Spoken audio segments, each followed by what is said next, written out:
নমস্কাৰ বন্ধু বান্ধৱীসকল আপোনালোক সকলোকে আপোনালোকৰ প্ৰিয় ইউটিউব চেনেল নুৰুল আলম নাজুলৈ আন্তৰিক স্বাগতম জনাইছো আজি আমি এই ভিডিঅ'টিত ভূগোল সম্পৰ্কে কিছু দৰকাৰী প্ৰশ্ন উত্তৰ আলোচনা কৰিম আৰু এই প্ৰশ্নসমূহ যিকোনো কম্পিটিটিভ এক্সাম বিশেষকৈ যিসকলে বৰ্তমানে director of health service examination grade 3 বা গ্ৰেড 4 ৰ examination Assam direct recruitment exam 2022 APS-C TET exam এই ধৰণৰ প্ৰস্তুতি চলাই আছে আপোনালোকৰ বাবে এই ভিডিঅ'টি খুবেই গুৰুত্বপূৰ্ণ আহকচোন বাৰু আপোনালোকক ভিডিঅ'টিৰ প্ৰশ্নটো সৈতে চিনাকি কৰাই দিওঁ প্ৰথম প্ৰশ্নটি আছে ভাৰতৰ কোন ৰাজ্যক উত্তৰ পূব ভাৰতৰ শান্তিৰ বাগিচা বুলি জনা যায় Which of the following state is known as Peace Garden of Northeastern States of India উত্তৰ পূব ভাৰতৰ হ'ব লাগিব আর এই রাজ্যক কি বলে জানা পিস গার্ডেন ইয়াত সব বিকল্প দি আছে মেঘালয় মিজোরাম ত্রিপুরা অৰুণাচল প্ৰদেশ ইয়াৰ শুদ্ধ উত্তৰটি হৈছে মিজোৰাম অপশন বি শুদ্ধ উত্তৰ question number 2 Where are Dilwara temples situated Dilwara মন্দিৰ ক'ত অৱস্থিত শুদ্ধ উত্তৰ হৈছে ৰাজস্থান অপশন এ শুদ্ধ উত্তৰ question number 3 Which Indian state has the longest coastline? ভাৰতৰ কোন ৰাজ্যৰ উপকূল দীৰ্ঘতম? চাও ইয়াত যে ৰাজ্যসমূহৰ প্ৰত্যেকৰে কি আছে উপকূল আছে আমি যদি ভাৰতৰ মানচিত্ৰ ভালকৈ লক্ষ্য কৰিছো এনেকৈ যদি আমি চাও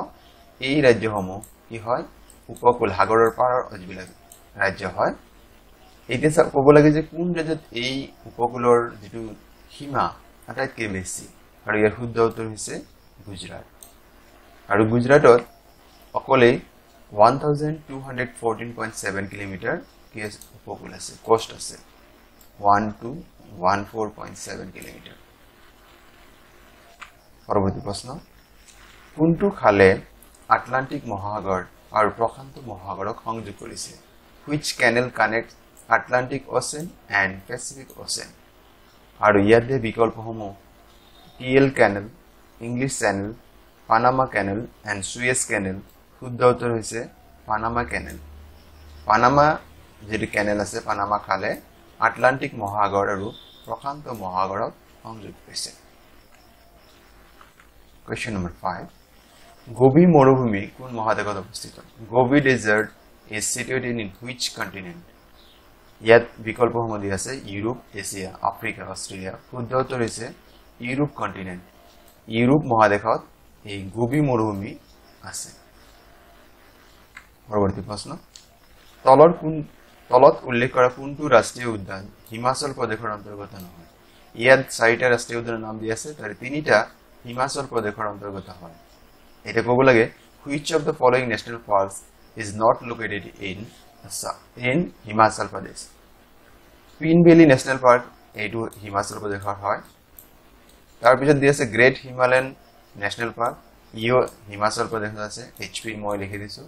আৰু ক্ষীৰগঙ্গা নেশনাল পাৰ্ক ইও কি আছে হিমাচল প্ৰদেশত আছে কেৱল মাত্ৰ বাইসন নেশনাল পাৰ্ক এইটো হিমাচল প্ৰদেশত নাই কিয়নো এই নেশনাল পাৰ্কটি আছে ত্ৰিপুৰাত গতে শুদ্ধ উত্তৰ হ'ব আমাৰ বাইসন নেশনাল পাৰ্ক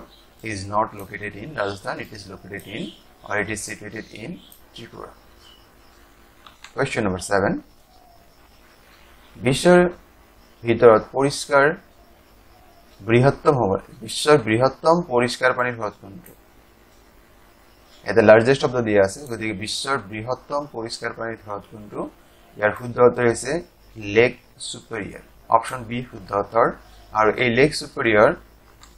নৰ্থ আমেৰিকাত অৱস্থিত নৰ্থ আমেৰিকা যেন কন্টিনেন্ট হিচাপে কওঁ কোন কন্টিনেন্টত আছে তেন্তে হ'ব নৰ্থ আমেৰিকা উত্তৰ আমেৰিকাত আছে question number 8 What marks the boundary between North Korea and South Korea? North Korea, উত্তৰ কোৰিয়া আৰু দক্ষিণ কোৰিয়াৰ যেটো সীমা আন্তঃৰাষ্ট্ৰীয় সীমা তা কি বুলি জনা যায় শুদ্ধ উত্তৰ হৈছে 38 parallel অপশন সি শুদ্ধ উত্তৰ question number 9 The Sabarmati river originates in which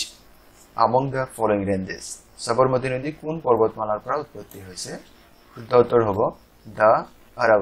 Aravalli পৰ্বতমালাৰ পৰা সাবৰমতী নদী উৎপন্ন হৈছে কোয়েশ্চন নম্বৰ 10 কোনখন মহাদেশক বগা মহাদেশ বুলি জনা যায় which continent is known as white continent আমি এই প্ৰশ্নৰ বাবে আমাক দিয়া বিকল্প হৈছে Asia north America south America Antarctica শুদ্ধ উত্তৰ হৈছে এন্টাৰ্কটিকা যেটো কন্টিনেন্ট আছে এন্টাৰ্কটিকা মহাদেশক আমি বগা মহাদেশ বা হোয়াইট কন্টিনেন্ট বুলি জানো ইয়াৰ আন এটা বিশেষত্ব হৈছে it is the coldest continent in the world আটাইতকৈ শীতল বেছি শীতল যদি মহাদেশ নাম ক'ব লাগে তেতিয়াও কি হ'ব এন্টাৰ্কটিকা আৰু যদি কয় হোয়াইট কন্টিনেন্ট তেতিয়াও কি হ'ব এন্টাৰ্কটিকা হ'ব এটা চাওক আমাক প্ৰায় পৰীক্ষাতে দিয়া থাকে ডাৰ্ক কন্টিনেন্ট বুলি কাক কোৱা হয় আফ্ৰিকা আফ্ৰিকা মহাদেশক ডাৰ্ক কন্টিনেন্ট বুলি জনা যায় কোৱেশ্চন নম্বৰ 11 নিম্নলিখিত কোনখন চহৰ দুই মহাদেশত অৱস্থিত চহৰ এখনে কিন্তু দুই মহাদেশত অৱস্থিত শুদ্ধ উত্তৰ হৈছে ইস্তানবুল এই চহৰখনে this name the city that is located in two continents so উত্তৰ হৈছে Istanbul one part of Istanbul lies in Europe continent and the other part lies in Asia এটা ইস্তানবুলের এটা অংশ ইউরোপত এটা অংশ এশিয়া মহাদেশত আছে and Istanbul is the largest city in Turkey তুর্কির আটাইতকৈ ডাঙৰ চহৰটোৰ নাম হৈছে ইস্তানবুল কোৱেশ্চন নম্বৰ 12 বছৰৰ কোন তাৰিখত সূৰ্য পৃথিৱীৰ একেবাৰে ওচৰত অৱস্থান কৰে on which day of the year the sun closest to the earth and the answer is 4th of January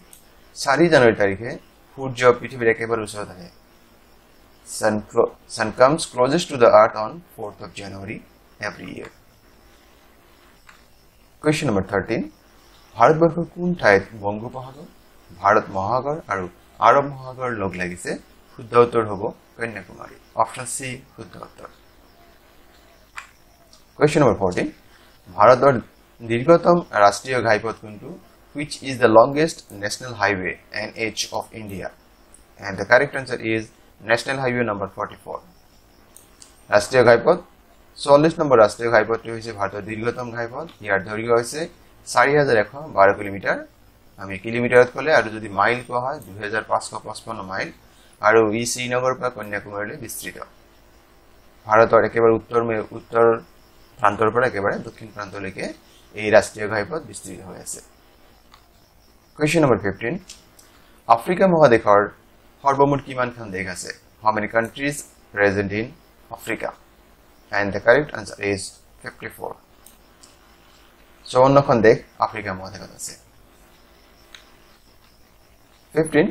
question number 16 নিম্নলিখিত কোনখন চহৰক পিংক সিটি বুলি জনা যায় which of the following city is known as pink city আমি সকলোৱে জানো pink সিটি বুলি ক'লে কাক জনা যায় জয়পুৰ শুদ্ধ উত্তৰ অপচন বি question number 17 কোন দেশৰ সংসদৰ উচ্চ সদনক হাউস অফ লৰ্ডছ বুলি জনা যায় House of Lords is the upper legislative house of সব আমি যদি এনেকৈ কওঁ ভাৰতৰ সংসদৰ উচ্চ সদনক ৰাজ্যসভা বুলি কোৱা হয় আৰু নিম্ন সদনক কোৱা হয় লোকসভা এতিয়া হাউস অফ লৰ্ডছ বুলি ক'লে ইউনাইটেড কিংডম বা ইউকেৰ যিটো উচ্চ সদনক কোৱা হয় হাউস অফ লৰ্ডছ আৰু নিম্ন সদনক কোৱা হয় হাউস অফ কমনছ গতিকে শুদ্ধ উত্তৰ আমাৰ এতে কি হ'ব option B United kingdom is the correct answer question number 18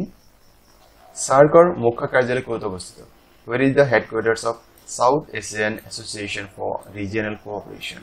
দক্ষিণ এছিয়া মণ্ডলিক সহযোগিতাৰ কাৰ্যালয় ক'ত অৱস্থিত শুদ্ধ উত্তৰ হৈছে কাঠমাণ্ডু নেপাল আমি সকলোৱে জানো যে 1985 ঢাকাত জন্ম হৈছিল সাৰ্কৰ বন্ধু-বান্ধৱীসকল অতি সোনকালে সাৰ্ক সম্পৰ্কে এক বিস্তাৰিত ভিডিও আপোনালোকে পাব আৰু প্ৰায় সাৰ্ক সম্পৰ্কে প্ৰায় আপোনালোকে যিকোনো পৰীক্ষাত প্ৰশ্ন পায় কিয় জন্ম হৈছিল ক'ত জন্ম হৈছিল এই সম্পৰ্কে বিভিন্ন প্ৰশ্নৰ সৈতে এক বিস্তাৰিত ভিডিও অতি সোনকালে আপোনালোকে চাব পাৰিব question number 19 ভূমধ্য সাগৰ আৰু লোহিত সাগৰত কোন জলৰাশিয়ে সংলগ্ন কৰিছে which water body connects Mediterranean Sea and Red Sea and the correct answer is Suez Canal Suez Canal Bharat মহাসাগৰ ভূমধ্য সাগৰ আৰু লোহিত সাগৰক জলৰাশি একত্ৰিত কৰিছে বা একেলগ কৰিছে question number 20 মধ্য ৰেলৱেৰ মুখ্য কাৰ্যালয় ক'ত অৱস্থিত the headquarters of Central Railway is situated in answer is Mumbai the capital city of Maharashtra Pisa Hellenistic কোন দেশত অৱস্থিত where is the leaning tower of Pisa located এইটো কোন দেশত অৱস্থিত শুদ্ধ উত্তৰ হৈছে ইটালী মৰমৰ বন্ধু বান্ধৱীসকল আজিৰ ভিডিঅ'ৰ বিষয়বস্তু মানে আপোনালোকে আজিৰ ভিডিঅ'ৰ বিষয়বস্তু আৰু ইয়াৰ উপস্থাপন কেনে পালে জনাবলৈ নাপাহৰিব আৰু আজিৰ এই 21টা প্ৰশ্নৰ ভিতৰত আপোনালোকে কিমানটা শুদ্ধ উত্তৰ দিবলৈ সক্ষম হৈছে কমেন্ট যোগে জনাব বুলি আশা থাকিল আৰু আপোনালোকে এটা বিশেষ অনুৰোধ যদি প্ৰথমবাৰ মোৰ চেনেল চাই আছে চেনেলটি সাবস্ক্ৰাইব কৰিব বুলি আশা থাকিল আৰু কাষত থকা বেল আইকনটো প্ৰেছ কৰি দিলে পৰৱৰ্তী সময়ত যিমান ভিডিঅ' আপলোড কৰিম তাৰ নটিফিকেশ্যন পাই থাকিব আৰু আজিৰ ভিডিঅ'টি সম্পূৰ্ণকৈ চোৱাৰ বাবে আপোনালোকক অশেষ ধন্যবাদ